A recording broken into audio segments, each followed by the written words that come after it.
जी दोस्तों नमस्कार, मैं सौरभ आपका स्वागत करता हूं वाईफाई क्विज गुरुकुल के अपने इस यूट्यूब चैनल पे। जैसा कि आज संडे और हम आपको कहें अप टू एग्जाम तक हर संडे आपको हम बिहार दरोगा संबंधित सेट अप टू एग्जाम तक उपलब्ध कराते रहेंगे। उसी श्रृंखला के कड़ी में चलिए आज सेट नंबर 2 जो कि 2008 में उस समय बिहार कर्मचारी आयोग जो दरोगा की भर्ती आयोजित करता था, तो उसके द्वारा वहाँ जो प्रश्न पूछे गए उनके पूर्ण व्याख्या सहित हल संग्रह है। हाँ, यूट्यूब अगर आप हमारे चैनल पर नए हैं तो पहले वीडियो देखिए। अगर वीडियो आपको अच्छा लगे तो वीडियो को लाइक करिए और सपोर्ट के लिए चैनल को सब्सक्राइब करिए और अपने दोस्तों के साथ शेयर करिए, ताकि हम आपके लिए इसी तरीके के कंटेंट लगातार उपलब्ध कराते रहें। हाँ, इस मेहनत के पीछे हमारी एक टीम काम करती है, जो कि आपके इसी सराहना से उनको एक मजबूती मिलती है और लगातार एक अच्छे प्लेटफॉर्म के साथ वो काम करते रहते हैं। चलिए हम अब प्रश्न अभ्यास शुरू करते हैं कि भारत के महान्यायवादी की नियुक्ति कौन करता है।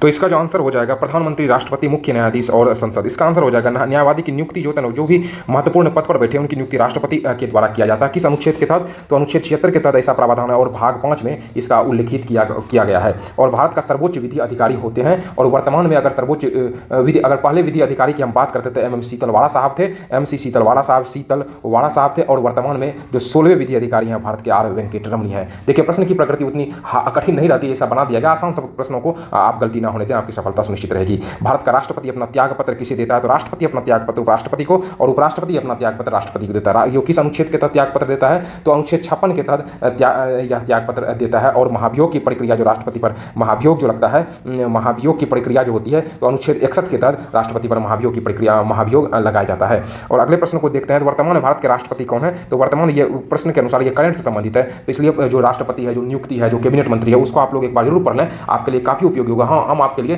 जो करंट अफेयर्स का कंटेंट लाएंगे, जो कि स्पीडी बेस्ड कंटेंट रहेगा और बिहार के प्रश्नों को भी शामिल कर लिया जाएगा। जल्दी हमारी टीम उस पर तत्परता से लगी हुई है और हम आपको अप टू डेट का जैसा कि शेड्यूल बनाया उस शेड्यूल के अनुसार से आपको जारी करते हैं। तो इस अनुसार से अभी वर्तमान में द्रौपदी मुर्मू मैडम जी हैं और जो कि भारत के वर्तमान में जो है राष्ट्रपति पद पर हैं, के भी राष्ट्रपति हैं, वो 15वीं राष्ट्रपति हैं। अगले प्रश्न को देखते हैं कि भारत के 23वें सेना प्रमुख कौन बने हैं। 23वें सेना प्रमुख की बात किया जाता है तो यह भी करंट अफेयर से संबंधित है। और वर्तमान में कौन है? तो वर्तमान में उपेंद्र द्विवेदी साहब हैं, जिन्होंने मनोज पांडे साहब की जगह ली है। कब से हैं? 30 जून 2024 से ये कंटिन्यू अपने पद पर अब बने हैं। भारत के मुख्य न्यायाधीश वर्तमान में ये भी करंट अफेयर से संबंधित है। नियुक्ति निश्चित रूप से पढ़ें, परीक्षा में 3-4 प्रश्न ये आपको पीटी में जरूर देखने के लिए मिलेंगे। अब मेंस में भी इसकी प्रकृति को बढ़ा दिया गया है। करंट अफेयर्स को हल्के में ना ले, लगातार इसको पढ़ते हैं। चलिए प्रश्न का अभ्यास करते हैं।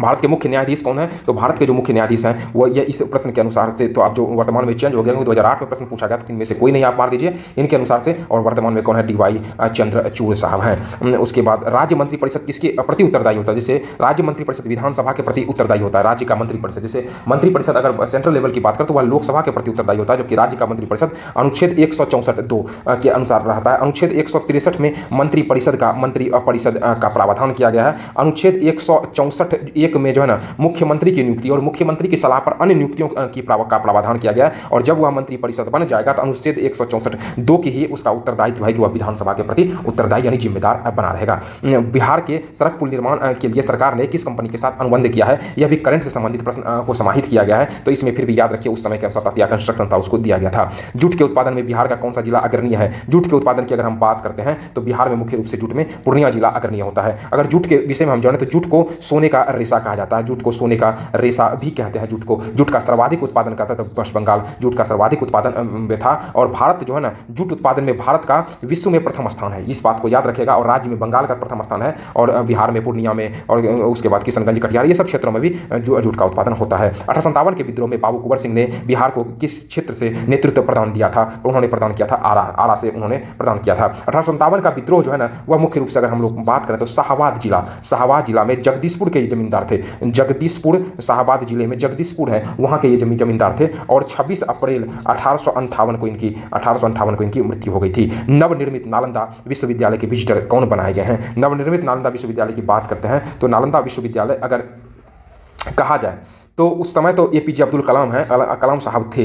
तो इसका निर्माण, नालंदा विश्वविद्यालय का निर्माण किसने किया? तो इसे किया था कुमार गुप्त प्रथम के द्वारा। और वर्तमान विजिटर कौन है? तो राष्ट्रपति होते हैं, राष्ट्रपति द्रौपदी मुर्मू मैडम जी हैं जो कि अपनी 15वीं राष्ट्रपति हैं। अगला, बिहार में लगभग कितने प्रतिशत क्षेत्रफल कृषि कार्य किए जाते हैं? तो लगभग 60% क्षेत्रों पर कृषि कार्य होता है। भारत के महान्यायवादी को कौन हटा सकता है? महान्यायवादी जो नियुक्ति करता है उसी को अधिकार होता है कि हटाने का। तो महान्यायवादी की नियुक्ति राष्ट्रपति के द्वारा किया जाता है, तो उनको हटाया भी राष्ट्रपति महोदय के द्वारा ही जाएगा और राष्ट्रपति के प्रसाद पर्यंत तक वे जो होते पद पर बने रहते हैं और नियुक्ति की प्रक्रिया अनुच्छेद 76(1) के अनुसार से राष्ट्रपति के द्वारा इनका नियुक्त किया जाता है। और वर्तमान में महान्यायवादी कौन है, तो के वेणुगोपाल साहब हैं। कौन है, के वेणुगोपाल साहब हैं, जो कि 15वें वर्तमान 15वें अटॉर्नी जनरल, राष्ट्रपति मैडम भी 15वीं है, के वेणुगोपाल साहब भी 15वें ही हैं। मतलब रैंक के आधार पर बिहार में कितना साक्षरता दर 2001 की जनगणना के अनुसार लिया गया, वर्तमान में अब 2011 जनगणना चल रहा है, तो आप 2011 के अनुसार से अपने करंट अफेयर्स को ही अपडेट रखें। 2011 में बिहार की जनगणना कितना है, 61.8% के आसपास है, जिसमें कि मेल और फीमेल, मेल जो है ना लगभग 71.20% मेल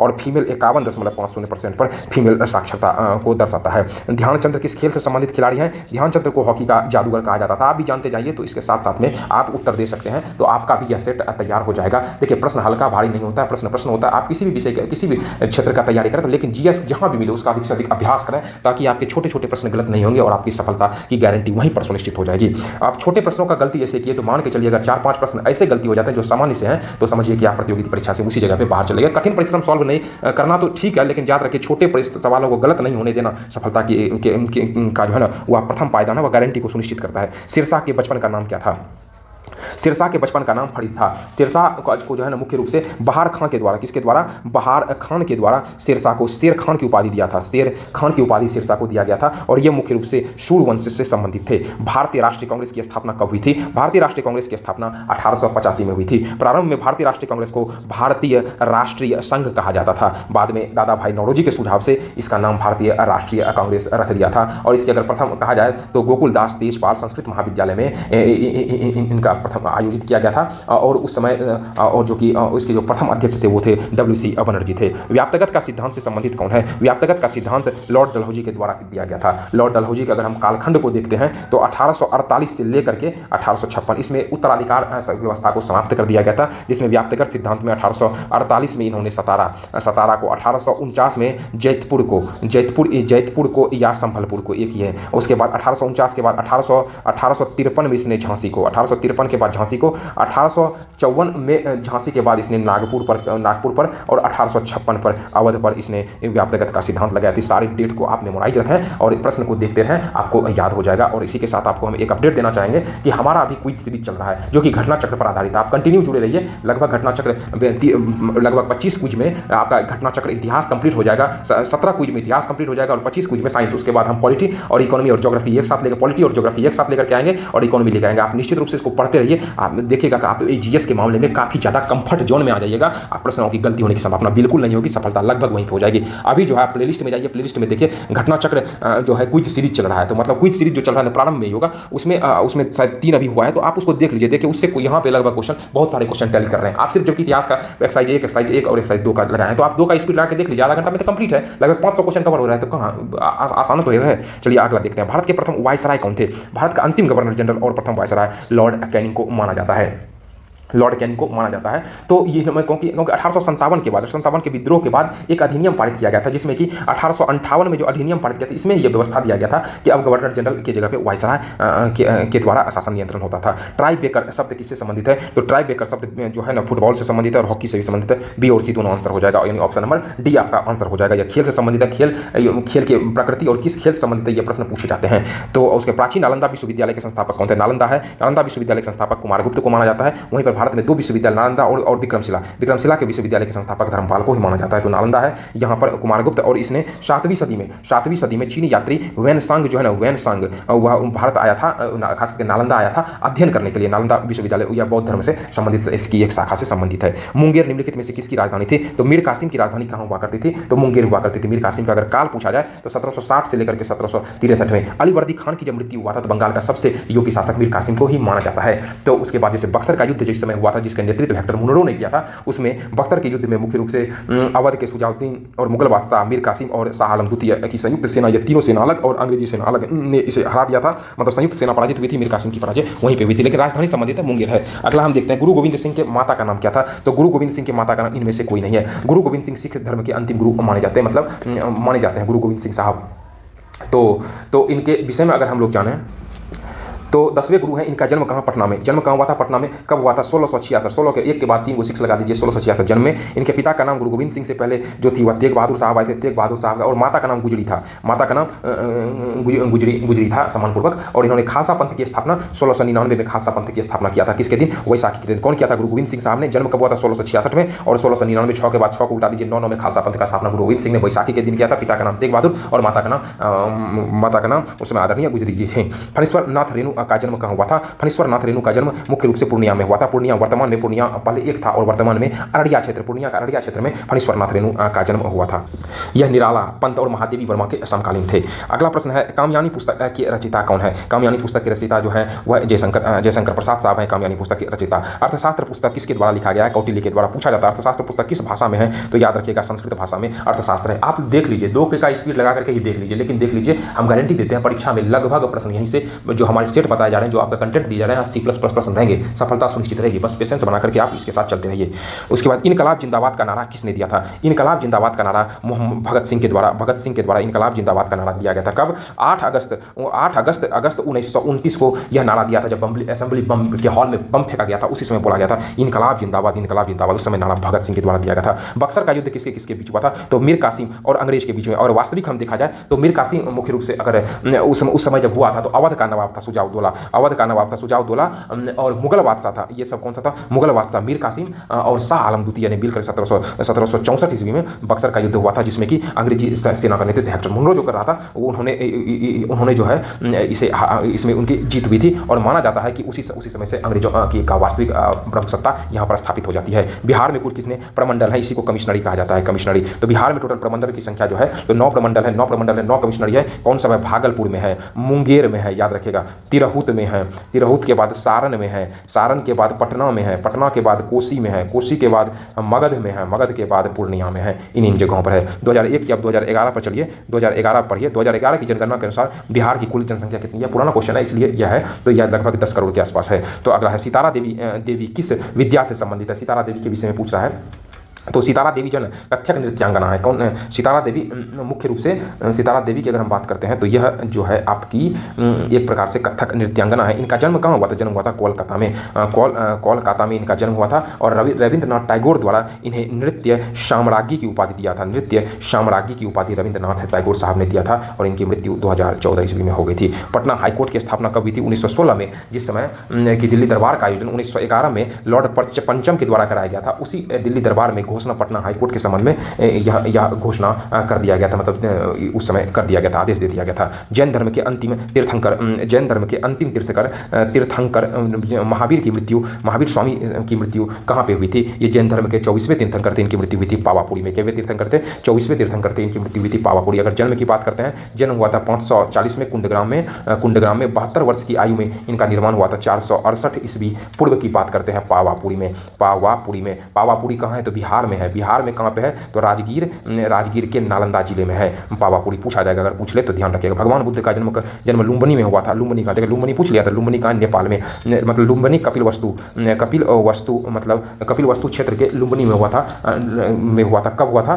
तो 563 ईस्वी पूर्व हुआ था।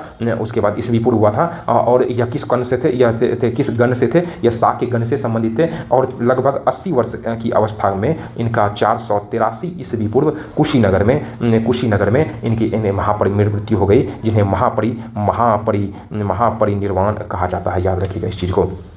झारखंड देश का कौन सा राज्य है? झारखंड देश का 28वां राज्य है। कब से? 15 नवंबर यह 2000 ईस्वी से झारखंड 28वां राज्य है। बिहार में लोकसभा सीटों की संख्या कितनी है? तो लोकसभा सीटों की संख्या बिहार में 40 है। वर्तमान में लोकसभा सीटों की अगर बात करते हैं तो बिहार में 40 है लोकसभा की। अगर लोकसभा का गठन जो है ना, तो वह अनुच्छेद 81 के तहत लोकसभा का गठन किया जाता है। लोकसभा अनुच्छेद 81 में इसका प्रावधान है लोकसभा के गठन का। और 500 अगर कहा जाए तो वर्तमान में सदस्य संख्या की संख्या लोकसभा सेंट्रल की बात करते हैं तो 543 है, जिसमें कि 538 सदस्य जो है ना वह राज्य एवं संघ शासित क्षेत्रों से चुन करके आते हैं। अगले प्रश्न को देखते हैं। अंतर्राष्ट्रीय महिला दिवस कब मनाया जाता है? तो 8 मार्च को मनाया जाता है। यह दिवस से संबंधित है, जो कि करंट से संबंधित है। अगला प्रश्न देखते हैं। बिंबिसार किस वंश का राजा था? बिंबिसार हड़यक वंश का राजा बिंबिसार था। अगर मगध साम्राज्य का अगर पूछता है तो मगध साम्राज्य का वास्तविक संस्थापक माना जाता है। वास्तविक संस्थापक बिंबिसार को माना जाता है। इनकी राजधानी कहाँ थी? राजगृह राजगृह या गिरी ब्रज इनकी राजधानी हुआ करती थी। और इसका इन्हीं का पुत्र था कौन? अजातशत्रु। अजातशत्रु था बिंबिसार का पुत्र, जिसने अपने पिता बिंबिसार की हत्या करके राजगद्दी पर बैठा था, इसलिए अजातशत्रु को पितृहंता भी कहा जाता है। भारत में प्रथम सत्याग्रह गांधी जी ने कहाँ से शुरू किया? याद रखिएगा, साबरमती देख करके गांधी जी उल्टा पुल्टा नहीं मार दीजिएगा, चंपारण से किया था। राजकुमार शुक्ल के द्वारा, उस समय वहाँ के जो राजकुमार शुक्ल थे, किसान थे, उनके आग्रह पर गांधी जी चंपारण आने के लिए तैयार होते हैं। कब? 1917 में। और यहाँ पर तीन कठिया जो पद्धति चलती थी, उसके लिए उन्होंने आवाज़ उठाई और प्रथम सत्याग्रह की शुरुआत उन्होंने यहीं बिहार से किया था। भारतीय स्टेट बैंक ने हाल ही में भारत के बाहर अपनी नई शाखा कहाँ खोली है? 2008 के प्रश्नों को हम लेते हैं तो यह जो है मुख्य रूप से यह जो शाखा खोली गई है इजराइल में खोली गई है। कब? 2007 में खोला गया था। अगला, सार्क का सबसे नया सदस्य देश कौन सा है? सबसे नया सदस्य देश, तो सार्क का नया सदस्य देश है अफगानिस्तान। सार्क की हम लोग बात करते हैं, दक्षिण south east association regional corporation, SAARC का यही फुल फॉर्म होता है। तो इसकी स्थापना है तो 8 दिसंबर 1985 ईस्वी को सार्क की स्थापना किया गया था। और वर्तमान में 8 सदस्य देश हैं। कौन सब है? तो अफगानिस्तान है और बांग्लादेश है। और उसके बाद बांग्लादेश के बाद आप लोग मालदीव ले लीजिए, मालदीव के बाद आपका भूटान ले लीजिए, मालदीव के बाद श्रीलंका ले लीजिए, उसके बाद भारत ले लीजिए, पाकिस्तान ले लीजिए, उसके बाद भूटान ले लीजिए, उसके बाद भारत और नेपाल ले लीजिए। अगला प्रश्न देखते हैं, संयुक्त राष्ट्र संघ का मुख्यालय कहाँ है? न्यूयॉर्क में। संयुक्त राष्ट्र संघ की स्थापना अगर हम लोग बात करें तो 24 अक्टूबर 1945 को संयुक्त राष्ट्र संघ स्थापित किया गया था। वर्तमान में 193 सदस्य संयुक्त राष्ट्र संघ में हैं। शिवाजी को किसने कैद कर लिया था? शिवाजी को औरंगजेब के द्वारा कैद कर लिया गया था शिवाजी को।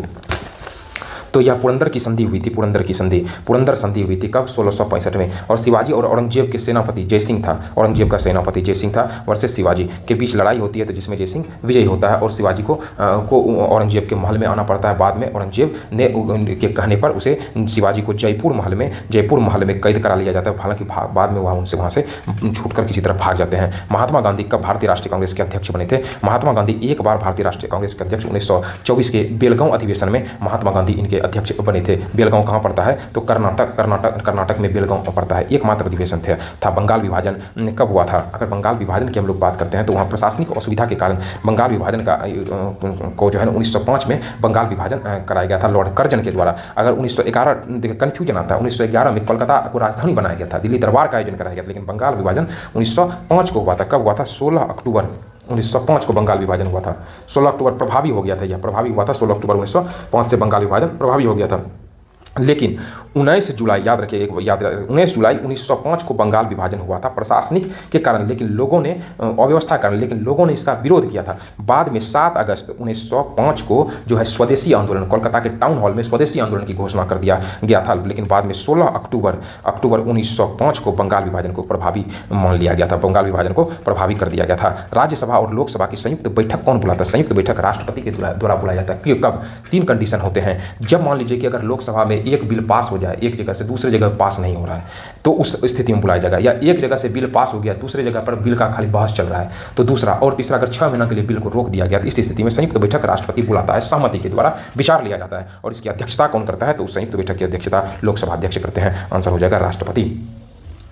अनुच्छेद कितना? अनुच्छेद के तहत अनुच्छेद 108 के तहत। अगला प्रश्न, एक व्यक्ति ग्राम पंचायत की सदस्यता के लिए चुनाव लड़ना चाहता है, उसकी उम्र कितनी होनी चाहिए? उसकी उम्र मुख्य रूप से 21 वर्ष या इससे ऊपर होनी चाहिए। देखिए, यहाँ पे ग्राम पंचायत व्यवस्था में काफ़ी क्रांतिकारी सुधार हुआ था। 73वां संविधान संशोधन अधिनियम 1992 द्वारा यहाँ पे पंचायती राज व्यवस्था का प्रावधान किया गया। पंचायती राज व्यवस्था का प्रावधान किया गया 73वां संविधान संशोधन अधिनियम 1992 के द्वारा। नेताजी सुभाष चंद्र बोस राष्ट्रीय खेल संस्थान कहाँ है? यह पटियाला में है। रूसेंट विविध या क्राउन के विविध को आप निश्चित रूप से पढ़ें, आप करते रहें, ये काम करते रहें और अभ्यास प्रश्नों का करते रहें, सफलता आपकी सुनिश्चित है। जसपाल राणा का नाम निम्नलिखित खेलों में से किस खेल से संबंधित है? जसपाल राणा की अगर हम बात करते हैं, यह भी करंट से संबंधित है, तो यह आ जाएगा आपका निशानेबाजी खेल खिलाड़ी और उससे संबंधित खेल। इसको करंट में जो खेल खिलाड़ी चल रहे हैं उन्हें आप पढ़ते रहिए, वो तो लगभग उसी से प्रश्न आएंगे। ग्रुप डिस्कशन करते रहिए, ज़्यादा क्लास पे डिपेंड मत होइए। वीडियो देखने से कोई फायदा नहीं है, आप सोच के वीडियो देख रहे हैं, सिर्फ देख रहे हैं, क्लास का अभ्यास करते हैं। जैसे क्विज फॉर्मेट चल रहा है तो आप इसके साथ साथ उत्तर देते चलिए, आपका प्रश्न भी बनते जाएगा। याद रखिए, आप हर दिन अपना क्वेश्चन बनाते रहिएगा तो आपका क्वेश्चन का जो पैकेज है वो बढ़ता जाएगा और जो कन्फ्यूजन है वह दूर होता जाएगा। आपको किसी और से कंपटीशन नहीं है, आपका कंपटीशन खुद से है। पढ़ना है तो ढंग से पढ़िए, नहीं तो छोड़ दीजिए पढ़ाई लिखाई, दूसरा काम बहुत सारा करिए, रोजगार करिए, कुछ ना कुछ काम करिए, सबसे बढ़िया है। जरूरी थोड़े है पढ़ना, जब पढ़ रहे हैं तो तरीके से पढ़िए, सिलेक्शन लीजिए। अभी जितनी अच्छी वैकेंसी का जो माहौल चल रहा है, अगर आप पढ़ते रहिएगा तो तुरंत में हो जाएगा। 100 के वीडियो देखिएगा तो कुछ नहीं होगा, याद रखिएगा। राजा भोज निम्नलिखित में से किस राजवंश से संबंधित था? 49 में राजा भोज मुख्य रूप से परमार राजवंश से संबंधित था। राजा भोज यह उपेंद्र राज प्लस कृष्णराज था। किसका? उपेंद्र राज एवं कृष्णराज के द्वारा इसकी स्थापना किया गया था। राजा भोज परमार वंश से संबंधित था। दिल्ली के लाल किले में स्थित मोती मस्जिद का निर्माण किसने कराया था? दिल्ली के लाल किले में मोती मस्जिद का निर्माण दिल्ली है तो औरंगजेब के द्वारा कराया गया था। औरंगजेब किसका पुत्र था? तो यह शाहजहां का पुत्र था। और आगरा में एक मोती मस्जिद है, आगरा में मोती मस्जिद का निर्माण यह किसके द्वारा किया था? यह कराया गया था शाहजहां के द्वारा। याद रखिएगा, दिल्ली है तो औरंगजेब है, आगरा है तो शाहजहां है। इस तरीके से इसको याद करिएगा। देखिए, कोई भी विद्वान बन के नहीं आता, अध्ययन करता है वही विद्वान बनता है, उसी का सिलेक्शन होता है, वही टॉपर बनता है। खाली सोचने से, कोचिंग करने से, कोचिंग में जाने आने से कुछ नहीं होता है। आप जब तक सेल्फ स्टडी नहीं करेंगे, अपने से प्रश्न को पढ़ेंगे नहीं, बनाएंगे नहीं, अभ्यास नहीं करेंगे तो नहीं होगा। यह तो उसी का एक माध्यम, अपने से ही तो आप पढ़ रहे हैं, देखना सुनना, प्रश्न है उत्तर तो उसमें नहीं है, आप जवाब देते चलिए, लगले आपका डिस्कशन मिल जा रहा है। कोई 10 किताब पढ़ने से बढ़िया एक किताब को, एक जगह को लगातार फॉलो करिए ना, कैसे रिजल्ट होगा? गारंटी रिजल्ट होगा। अगला देखते हैं। अब वर्ष 1857 में मेरठ में प्रथम सिपाही विद्रोह की आग कब हुई थी? 10 मई 1857 में इसे प्रथम सिपाही विद्रोह का संज्ञा दिया गया था। उस समय मेरठ में तैनात कौन थे? उस समय जनरल हैविट थे। जनरल हैविट थे। कौन थे? हैविट थे। उसने रोकने का प्रयास किया लेकिन सिपाही विद्रोह रुका नहीं और यह दिल्ली आखिर में 11 मई को दिल्ली पहुंच जाता है। 12 मई 1857 को दिल्ली पर अधिकार कर लिया गया। 12 मई 1857 को दिल्ली पर अधिकार कर लिया गया। बाद में इसे अंग्रेजों द्वारा दबा दिया गया, अलग बात है, लेकिन यह प्रथम स्वतंत्रता संग्राम था 1857 का विद्रोह भारतीय इतिहास में। महात्मा गांधी की हत्या नाथूराम गोडसे ने निम्नलिखित में से कब किया था? 30 जनवरी 1948 को शहीद दिवस इसी दिन मनाया जाता है। 30 जनवरी को 1948 को महात्मा नाथूराम गोडसे के द्वारा इनकी हत्या कर दिया गया था और बाद में नाथूराम गोडसे को 15 नवंबर 1949 को इनको फांसी दे दिया गया था, नाथूराम गोडसे को। हाल ही में भारत के किस पड़ोसी देश में राजतंत्र की समाप्ति कर गणतंत्र की स्थापना, गणतंत्र मतलब जैसे डेमोक्रेटिक लोकतांत्रिक व्यवस्था की स्थापना कर दिया गया, संवैधानिक व्यवस्था की स्थापना कर दिया गया, संविधान के अनुसार से चलेगा, तो वह नेपाल में। नेपाल में इस व्यवस्था को हटा करके गणतंत्रात्मक व्यवस्था लागू की गई, जो 2008 का यह इसमें पूछा गया था प्रश्न, तो उसी संबंधित यह इस भी है। तो 240 वर्ष तक जो है ना नेपाल में राजतंत्रात्मक व्यवस्था रही थी। और नेपाल के अगर पहले राजा थे तो वह कौन थे? महाराजाधिराज पृथ्वी नारायण साहब थे। महाराजाधिराज पृथ्वी नारायण साहब थे। और अंतिम राजा था महाराजाधिराज ज्ञानवेंद्र सिंह विक्रम शाह। महाराजाधिराज ज्ञानवेंद्र सिंह विक्रम शाह थे। उसके बाद पृथ्वी नारायण पहले और अंतिम विक्रम शाह, महाराजाधिराज ज्ञानवेंद्र विक्रम शाह। राज्यसभा का सदस्य निर्वाचित होने के लिए न्यूनतम, राज्यसभा पूछा तो न्यूनतम 30 वर्ष चाहिए राज्यसभा के लिए। तो यह जो है यह, और राज्यसभा में अधिकतम सीटों की संख्या कितनी है? 250 से अधिक है। और अनुच्छेद 81 के तहत ऐसा 81 के तहत ऐसा प्रावधान किया गया वो वाला। और वर्तमान में 238 सदस्य जो है ना राज्यों द्वारा चुने जाते हैं और 12 सदस्य राष्ट्रपति द्वारा 200 राष्ट्रपति द्वारा मनोनीत किए जाते हैं। और 245 जो है ना वर्तमान सदस्य सीटों की संख्या है 245, 238 का चुनाव होता है और 12 सदस्य राष्ट्रपति, उसके बाद और ये 250 हो गया और 250 अधिकतम होता है, लेकिन वर्तमान में सीट की संख्या कितनी है? 245 है। वर्ष 2010 में आयोजित होने वाली कॉमनवेल्थ खेल की मेजबानी कौन करेगा? करंट से संबंधित है या खेल से संबंधित है, जिसमें पढ़ाएंगे उसमें आपको बताएंगे, फिर भी आप अपने से एसपीडी बाहर से खरीद के पढ़ लीजिए किताब। वर्ष 2008 में हो रहे ओलंपिक खेलों का आयोजन स्थल कौन सा था? ओलंपिक खेलों का आयोजन स्थल था यह ओलंपिक से संबंधित 2008 में, यह भी करंट से संबंधित है। और यह जब बताएंगे, जब पैकेज देंगे क्वेश्चन का, उस समय ये सारे प्रश्न देंगे, आप आंसर देते चलिएगा और आपका तैयार हो जाएगा। वर्तमान में आप किसी एक पत्रिका को फॉलो करिए, चाहे आप करंट का एसपीडी पढ़ें, घटना चक्र, या आप क्या कहते हैं एडिटोरिया का पढ़ना है, एसपीडी का पढ़ना है, या अन्य प्रतियोगिता दर्पण, कोई भी जो भी आपको अच्छा लगे आप पढ़िए, कोई एक पत्रिका को फॉलो करते रहिए, हो जाएगा। श्वेत क्रांति का संबंध किस क्षेत्र से है? श्वेत क्रांति मुख्य रूप से दूध उत्पादन से संबंधित, श्वेत क्रांति से संबंधित है। और 1970 में वर्गीज कुरियन द्वारा इसको प्रारंभ किया गया था, श्वेत क्रांति। सतलज, चिनाब, रावी निम्न में से किसकी सहायक नदी है? यह सिंधु की सहायक नदी है। और सिंधु नदी एशिया की सबसे बड़ी नदी है। यह सिंधु नदी चीन क्षेत्र से, भारत क्षेत्र से और पाकिस्तान क्षेत्र से भी होता है। तिब्बत के मानसरोवर से इसका उद्गम होता है और ये सिंधु नदी जाकर के लास्ट में अरब सागर में मिल जाती है। तिब्बत के मानसरोवर से इनका यहाँ का उद्गम होता है। अगला देखते हैं, WWE के भागीदार द ग्रेट खली का असली नाम क्या है? द ग्रेट खली का असली नाम दिलीप सिंह राणा है, जो कि WWW में प्रथम भारतीय थे जिन्होंने WWW प्रतियोगिता को इन्होंने जीता, द ग्रेट खली। पंडित रविशंकर का संबंध निम्नलिखित में से किस वाद्य यंत्र से है? पंडित रविशंकर साहब की अगर हम बात करते हैं सितार से, इनका जन्म कब हुआ था? तो 1920 में कहाँ? बनारस में इनका जन्म हुआ था। और 1999 ईस्वी में इन्हें भारत रत्न दिया गया। 1999 में निम्नलिखित में से किसे लोकनायक कहा जाता है? लोकनायक जयप्रकाश नारायण साहब को लोकनायक की उपाधि से सम्मानित किया जाता है। या लूसेंट का विविध चैप्टर है ना, लगभग 30-35, या क्राउन का विविध 30-35 पेज का, उसको पढ़ लीजिए। 5-7 क्वेश्चन वहाँ से फालतू का मिल जाएगा। अगर उस सब क्वेश्चन को वहाँ छोड़िएगा तो सिलेक्शन नहीं होने वाला, याद रखिए। आप अपने से पढ़िए तभी सिलेक्शन होगा। किसी एक किताब कोचिंग कंपटीशन आप कंसेप्ट दूर करेगा, आप अभ्यास करते रहिए, वहीं कंसेप्ट आपका कंसेप्ट मिलेगा, कंफ्यूजन दूर होगा। बुलंद दरवाजा निम्नलिखित में से कहाँ है? बुलंद दरवाजा जो क्वेश्चन है ना, यह बुलंद दरवाजा फतेहपुर सिकरी, जो इसका निर्माण आगरा अकबर ने गुजरात विजय के उपलक्ष्य में बुलंद दरवाजा का निर्माण किया। कहाँ है यह? फतेहपुर सिकरी में है। और यह जामा मस्जिद है ना, दक्षिणी द्वारा निर्मित है फतेहपुर सीकरी में, और भारत का सबसे ऊंचा प्रवेश द्वार है। अगर पूछेगा भारत का सबसे ऊंचा प्रवेश द्वार, सबसे ऊंचा प्रवेश द्वार भी है यही, बुलंद दरवाजा प्रवेश द्वार भी है। एक लंबे अंतराल के बाद भारत एवं बांग्लादेश के बीच कौन सी रेलगाड़ी चलाई गई? यह भी करंट से संबंधित है, तो याद रखिएगा मैत्री एक्सप्रेस। भारत के राष्ट्रपति को पद से कौन हटा सकता है? राष्ट्रपति को पद से किसके द्वारा? संसद के द्वारा राष्ट्रपति को पद से हटाया जाता है। इस पर महाभियोग की प्रक्रिया लगती है, जो कि अनुच्छेद 61 में महाभियोग का प्रावधान किया गया है। और अगर राष्ट्रपति संविधान का अतिक्रमण करता है तब फिर इस पर महाभियोग की प्रतिक्रिया लगती है, और राष्ट्रपति के विरुद्ध जो है महाभियोग किसी भी सदन में लाया जाएगा, लेकिन शर्त यह है कि 14 दिन पूर्व राष्ट्रपति को सूचना देना है। इसका पर महाभियोग लगाया जा रहा है, और साथ साथ में जिस सदन में लाए तो 1/4 सदस्य का हस्ताक्षर पत्र उसके साथ में होना चाहिए। भारत के व्यापारिक संबंध सबसे पहले किस यूरोपीय देश से था? तो सबसे पहले था भारत का व्यापारिक संबंध पुर्तगाली, और 1503 ईस्वी में पुर्तगाली ने कोचीन में पहली फैक्ट्री स्थापित किया था। अगला, वेलिंगटन कप का संबंध किस खेल से है? वेलिंगटन कप का संबंध हॉकी से है। वेलिंगटन कप, इसे बैटन कप हो गया, रंगास्वामी कप हो गया, आगा खां कप हो गया, ध्यानचंद ट्रॉफी हो गया, ध्यानचंद ट्रॉफी हो गया। ये सभी खेल जो है ना, यह सभी खेल बैटन कप, रंगास्वामी कप, आगा खां, ध्यानचंद ट्रॉफी, वेलिंगटन कप सभी हॉकी से संबंधित है। पृथ्वी का एकमात्र प्राकृतिक उपग्रह कौन है? वह है चंद्रमा है, पृथ्वी का एकमात्र प्राकृतिक उपग्रह। जातक पवित्र ग्रंथ है। जातक किसका है? जातक इसमें है ना बौद्ध धर्म से संबंधित है। इसमें जातक में भगवान बुद्ध के जो है वह भगवान बुद्ध के पूर्व जन्म की लोकप्रिय कहानी, सबका जन्म के समय के लोकप्रिय कहानी का संग्रह है। जातक में कहानी का संग्रह किया गया है। अगला, स्वेज नौ परिवहन या स्वेज नहर भूमध्य सागर को किसके साथ जोड़ता है? यह वर्ल्ड ज्योग्राफी जो है ना, आप कम से कम जो उसमें जो मेन की फैक्टर है उसको तो जरूर पढ़ लीजिए, जो बॉक्स में है, तो वह काफ़ी ज़्यादा उपयोगी होगा। वर्ल्ड ज्योग्राफी पूरा पढ़ने का जरूरत नहीं है, सिलेक्टेड जोन पढ़िए ना, काम हो जाएगा। ठीक है, वो तो भूमध्य सागर को किससे जोड़ता है? तो भूमध्य सागर को यह लाल सागर के साथ जोड़ता है। कौन? स्वेज नहर।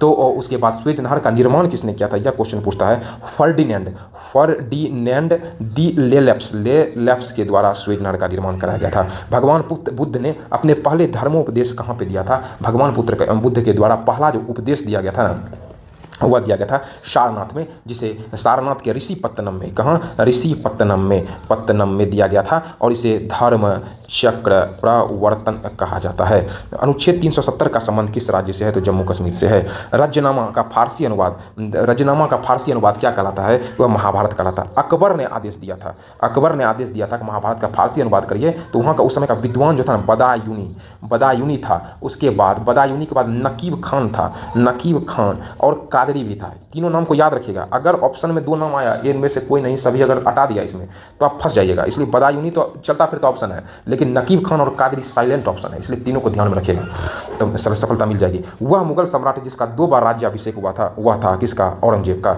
2 बार राज्याभिषेक कराया गया था। एक बार राज्याभिषेक इसने 1658 में, जिस समय यह आगरा विजय किया था ना, उस समय एक बार राज्याभिषेक, दूसरे बार राज्याभिषेक 1659 में देवराई विजय हुआ था। देवराई विजय पर दूसरी बार राज्याभिषेक हुआ था। अंग्रेजों को सुनहरा फरमान कब दिया गया था? अंग्रेजों को सुनहरा फरमान तो मुख्य रूप से 1632 में, उस समय गोलकुंडा का सुल्तान था, वह अंग्रेजों को सुनहरा फरमान दिया था, जिसमें कि 500 जो है ना, 500 पैगोडा, उस समय की जो मुद्रा थी, 500 पैगोडा सालाना जो है दिया जाएगा, तब उसको वहाँ जो है गोलकुंडा और क्षेत्र में जो बंदरगाह है वहाँ व्यापार करने की अनुमति नहीं तो नहीं मिलेगी। पुर्तगालियों ने गोवा पर अधिकार कब कर लिया था? पुर्तगालियों ने गोवा पर अधिकार 1510 में किसके समय में किया था? पुर्तगाल का जो वास्तविक संस्थापक था वह फंस गया था। कौन? फ्रांसिस्को। पौ के बाद फो आता है ना जी, इसीलिए याद रखिएगा, फ्रांसिस्को द अल्मोडा पहला संस्थापक। लेकिन गोवा पर अधिकार कर लिया था किसने? अल्फांसो द अल्बुकर्क था, इसने गोवा को जीता था, याद रखिएगा। इसीलिए पुर्तगाली का अगर वास्तविक संस्थापक कहा जाता है, पुर्तगाली शक्ति का वास्तविक संस्थापक तो अल्फांसो द अल्बुकर्क, और पहला संस्थापक पौ आता है ना, पौ के बाद फौ से याद रखिएगा नाम आएगा, फ्रांसिस्को द अल्मेडा, याद रखिएगा पहला। रेशम कीड़ा किससे उत्पन्न होता है? कि रेशम कीड़े के प्यूपा से। मोबाइल से सेल फोन के काम करने के लिए निम्न में से कौन सा अत्यावश्यक है? काम करने के अनुकूल हैंडसेट की सेवा प्रदाता नेटवर्क कंप्यूटर से है। लूसेंट या क्राउन में जो कंप्यूटर दिया गया है ना, उसको जरूर आप पढ़ लीजिए, काफ़ी ज़्यादा उपयोगी होगा। निम्नलिखित में से कौन सा पर्सनल कंप्यूटर कुंजी पटल की कुंजी परंपरागत टाइपराइटरों के में उपलब्ध नहीं होता है? क्या सब नहीं होता? तो टैब तो होता है, एंटर भी होता है, बैक स्पेस भी होता है, और स्पेस बार नहीं होता है। उसके बाद ये भी कंप्यूटर से रिलेटेड है, इसको पढ़ लीजिएगा। नहीं होता वो नहीं होता है। उसके बाद निम्नलिखित शब्दों में से कौन शब्द इंटरनेट कार्य प्रणाली संबंधित? All of these, www, STF, email सब है। किस रक्त वर्ग को व्यक्तिगत सर्वाधिक दाता यूनिवर्सल डोनर कहा जाता है, सर्वाधिक दाता ओ, क्योंकि इसमें एंटीबॉडी खाली रहता है, एंटीबॉडी रहता है, इसीलिए सबको ये बॉडी दे देता है और एंटीबॉडी खाली इसमें रहता है। और ये भी सबसे ग्रहण करता है क्योंकि इसमें इसका बॉडी है, शरीर है, मतलब इसमें एंटीबॉडी नहीं है। तने की कटाई का प्रयोग निम्नलिखित में से किसे पुनः उगाने में किया जाता है? तो गन्ना हो जाएगा। किसको? तो गन्ना को पुनः उगाने में किया जाता है। एड्स का पूरा रूप क्या है? Acquired amino deficiency syndrome. Option number C is the right answer हो जाएगा। एड्स का पूरा नाम। यह जो है एड्स जो होता है ना, यह संक्रमण तंत्र को काफ़ी ज़्यादा प्रभावित करता है। उसके बाद दूध के फटने से कौन सा एसिड उत्पन्न होता है? दूध के लैक्टिक एसिड। याद रखिएगा, दूध में एस्ट्रेप्टोकोकस और लैक्टोबैसिलस जीवाणु पाया जाता है। देखें, एस्ट्रेप्टोकोकस और लैक्टोबैसिलस जीवाणु दूध में पाए जाते हैं। और दूध का जो एक तरह से कहते हैं 15 सेंटीग्रेड सेकेंड तक जो है ना 71 डिग्री से काफ़ी ज़्यादा गर्म करके फिर उसको ठंडा किया जाता है। ये पाश्चुरीकरण है, ठीक है। उसके बाद यह पाश्चुरीकरण की अवस्था है, गर्म करके फिर ठंडा किया जाता है। अगला देखते हैं, संतरे किसके लिए प्रबल है? तो विटामिन के लिए संतरा काफ़ी ज़्यादा प्रबल होता है और विटामिन सी उसमें भरपूर मात्रा में जो स्कर्वी रोग नहीं होने देता है। अगला देखते हैं, इनमें से कौन सा रोग मच्छरों से होने वाला रोग नहीं है? डेंगू मच्छर से होता है, मलेरिया फलेरिया भी मच्छर से होता है, पेंचा नहीं होता इससे। तो ऑप्शन नंबर डी हो जाएगा इसमें। पालक के पत्ते किसके प्रबल स्रोत हैं? विटामिन ए भी हालांकि होता है, आयरन के प्रबल स्रोत हैं। विटामिन ए होता है पालक के पत्ते में, याद रखिएगा। विटामिन ए भी होता है, विटामिन बी भी होता है, विटामिन सी भी होता है, साथ साथ में कैल्शियम भी होता है पालक के पत्ते में, ठीक है ना। और जिसको एनीमिया होता है, कहता है पालक का पत्ता इस स्टूडेंट को खाना चाहिए, इसमें भरपूर स्रोत है हर चीज़ का, एकदम फाइबर उबर सब है, टनाटन रहेगा, मियाज पढ़ने में मन लगेगा। वीडियो अगर आपको अच्छा लग रहा है, हमारा यह प्रयास आपको अच्छा लग रहा है, तो वीडियो को पहले लाइक करिए, चैनल को सब्सक्राइब कर अपने दोस्तों के साथ शेयर करिए, ताकि हम आपके लिए जो कंटेंट हमारी टीम उपलब्ध करा रही है टाइपिंग करके लाना, उसको कंटेंट उपलब्ध कराते हैं। दंत क्षय का कारण क्या है? विषाणु संक्रमण, जल प्रदूषित जल, बैक्टीरिया जनित संक्रमण, वंशानुगत कारणों से। दंत क्षय मुख्य रूप से जो होता है ना, वह हो जाता है बैक्टीरिया जनित संक्रमण से। देखें, स्पेक्ट्रोकोकस म्यूटांस जो होता है एक बैक्टीरिया यह होता है, एक और दूसरा होता है लैक्टोबैसिलस। दांत क्षरण के लिए यह क्षतिग्रस्त, इसी दो बैक्टीरिया से दांत क्षरण जब होता है क्षतिग्रस्त होना स्टार्ट हो जाता है। एंटीटॉक्सिन का इंजेक्शन किसकी रोकथाम के लिए दिया जाता है? एंटीटॉक्सिन जो होता है ना, वह टिटनस के रोकथाम के लिए दिया जाता है, वह त्वरित इलाज के लिए दिया जाता है, नहीं तो ऐठन मरोड़न शरीर में स्टार्ट हो जाता है। किसी भी नुकीले चीज़ से, लोहे की चीज़ से, पुरानी चीज़ से जैसे कहीं पर घायल हो जाता है तो टिटनस का इंजेक्शन लेना चाहिए। ऐसे भी साल में आप एक बार टिटनस का इंजेक्शन जरूर लीजिए। यह शरीर का जो रोग प्रतिरोधक क्षमता है, इम्यूनिटी पावर उसको बूस्ट करता है। अल्बर्ट आइंस्टाइन एक प्रसिद्ध क्या थे? भौतिक शास्त्री थे। इन्होंने सापेक्षता का सिद्धांत दिया था, E बराबर mc²। इन्होंने सापेक्षता का सिद्धांत E बराबर mc² दिया था।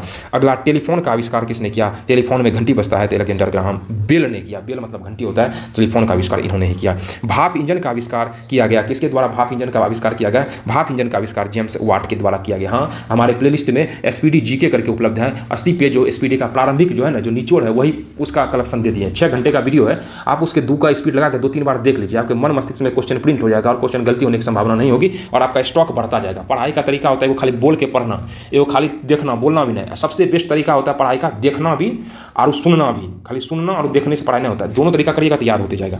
इसलिए आप भरपूर अच्छा कंटेंट देखिए समय निकाल करके। PSLV का अर्थ क्या होता है? पोलर सैटेलाइट लॉन्च व्हीकल होता है PSLV का पूरा रूप। देखिए, मान लीजिए अगर ये जो आपका ये रॉकेट होता है तो ये 4 भाग में होता है, ये 1 भाग 2 भाग 3 भाग 4 भाग, 1 भाग 2 भाग 3 भाग 4 भाग। ये पहला और दूसरा में इसमें ठोस प्रणोदक रहता है, ठोस प्रणोदक मतलब ईंधन, और दूसरा और तीसरा में होता है द्रव प्रणोदक मतलब ईंधन। याद रखिएगा, पूछा है ठोस प्रणोदक किसमें रहता है, किस अवस्था में? पहले और चौथे स्टेज में एक फ्रेम में इसमें ठोस प्रणोदक रहता है, दूसरा और तीसरा फ्रेम में द्रव प्रणोदक दिया जाता है। जब किसी माध्यम का ताप बढ़ता है तो उसका प्रकाश का वेग क्या है? ताप से प्रकाश का कोई लेना देना नहीं है, अपरिवर्तित रहता है। अगला, मुख्यतः निम्न गैस ग्लोबल वार्मिंग के लिए जिम्मेदार है। देखिए, हम घटना चक्र का भी जो है ना, क्विज सीरीज में ही चल रहा है, घटना चक्र का साइंस का भी चला है, जिसमें पहला अध्याय भी कंप्लीट किए हैं। और आप निश्चित रूप से अभी फिजिक्स का चल रहा है, जो 17 अध्याय 8 दिन में कंप्लीट, 8 क्विज में कंप्लीट हो जाएगा। आप निश्चित रूप से इसे देखिए, काफ़ी ज़्यादा उपयोगी आपके लिए होगा, पूरा कंसेप्ट उसमें बता दिए हैं।